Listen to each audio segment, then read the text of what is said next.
right, ladies, it is time for Q&As today. So I'm going to go through the questions I've received.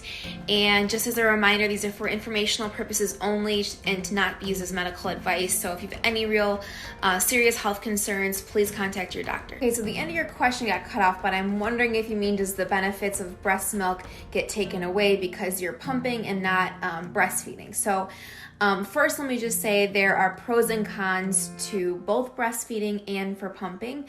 So I'm going to share, some benefits of each one separately, but ultimately you have to remember to do what's best for you and your family. So I'm not saying one's better than the other. They're just different. So here we go. Okay, so first with pros of breastfeeding. So your baby's saliva can actually speak to your body, and it can tell what your baby will need at that time, certain nutrients it might need. Also, breastfeeding at certain times of day have different nutrients in it, so it's kind of cool how that works. So it is recommended if you are pumping, when you breastfeed when you pump in the morning, to use that milk in the morning. Because it has those special nutrients based on the time of day. Also, they do say that breastfeeding on demand can help a little bit more with your supply, because what we all know about supply is increases with supply and demand. So breastfeeding is another really good bonding time for mom and baby.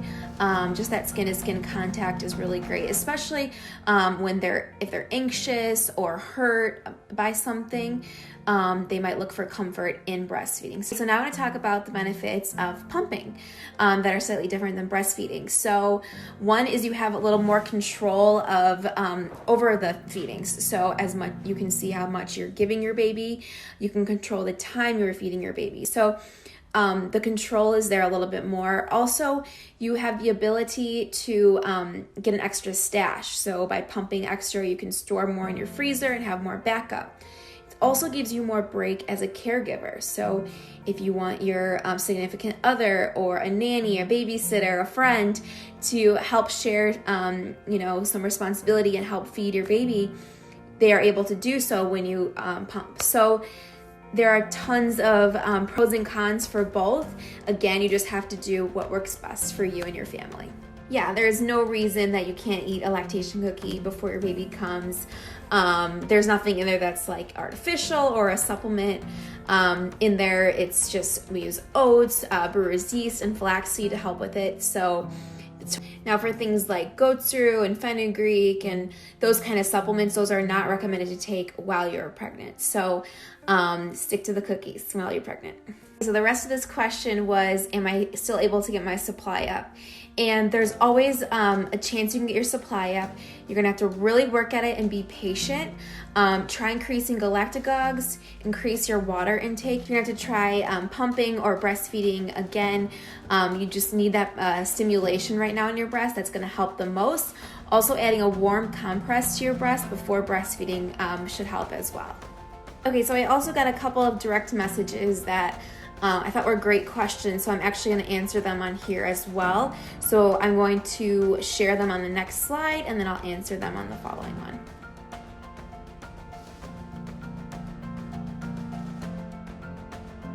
Okay, so you can definitely do it, but it's going to require a lot of dedication. So you're going to have to really focus on the goal and why you want to do it.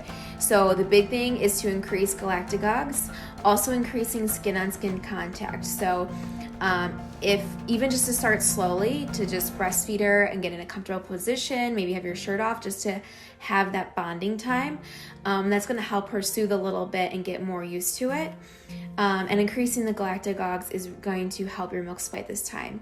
And drink a lot of water. It's usually underestimated how much water you will need to drink during this time. And of course, if you need any extra support, I always recommend making an appointment with a lactation consultant, as they will be able to address what's going on and give you any other tips and tricks to help.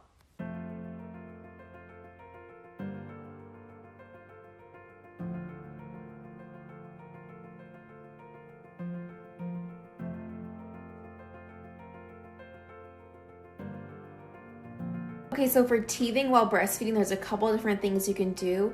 One thing is to give them something to chew on a few minutes before breastfeeding, so they kind of get that oral fixation kind of addressed ahead of time. Another thing, you can ask your provider if pain reliever is something that will help them at that time, if that's something they would recommend. Also check on hunger cues. A lot of times they'll start biting when they're full or they're getting distracted a little bit. Finally, I would check your baby's latch because they might not be latched on correctly if you are bruising a lot. And I would honestly, if you're concerned about the latch, get an appointment with a lactation consultant. And even right now, you might be able to get like a digital appointment or a virtual appointment where they can check out your latch through the computer and let you know if the baby's latching correctly.